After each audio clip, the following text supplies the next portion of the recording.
It's a word we say hundreds of times a year. It's one of the first words that we're taught to say.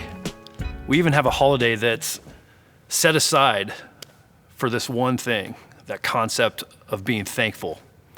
Thanks. Have you ever been around a person that is thankful? There's just something about them. There's something that is attractive. There's something that's infectious about wanting to be around them. And it usually deals with them being positive. And we like to be around positive people. And David, he, in the Psalm says, man, I'm so thankful to you, God. He starts this verse out in Psalm 75, 1 and 9. We thank you, O God. And he goes on and he says why he's thankful. He says, we give thanks because you are near. People everywhere tell of your wonderful deeds. I will always proclaim what God has done. I will sing praises to God. So I love this because David is saying, hey, first off, I'm going to put God, you on your rightful place on the throne because I'm thanking you for everything. But here's why I'm going to thank you for everything. One, because you're near. And it's one thing to know that God is near. It's another thing to believe with conviction that God is near. It'll change your whole perspective on life, right? So if I'm near my wife, it means that I don't have to go looking for her. It means I don't have to yell for her to hear me. She's there. She's in the same room. She's maybe even within an arm's length. There's something comforting about that, right? And that's what God is to us. He says, I am near. I will never leave you. I'm always with you. Even when you feel alone and everything's against you, I am near. What an amazing promise that is. And then once we realize who we're thanking, then we can go to the second part of that verse. The second part of that verse, which says, we can tell of his wonderful deeds. We can proclaim what God has done. We can sing praises to God. Here's the incredible thing. We can be thankful for so many things and praise God for so many things. The ultimate one is the gospel, what God did for us. He died on a cross and rose 3 days later to save us, to allow us to spend eternity with him in heaven. One opportunity that I want to give you is some time to pray. It allows you to reflect on what we were just talking about being thankful. And I want you to tell God what you are thankful for.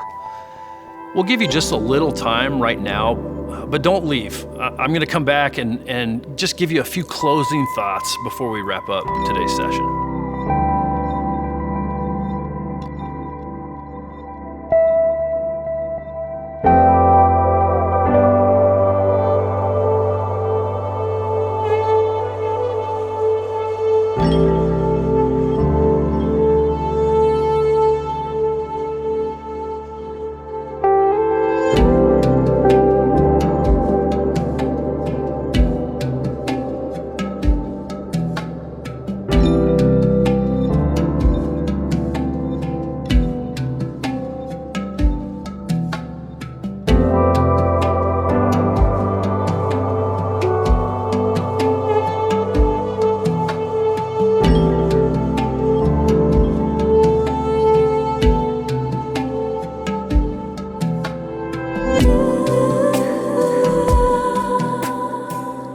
It's not always easy to be thankful, but we have to remember that God tells us to be thankful in all circumstances, not for all circumstances.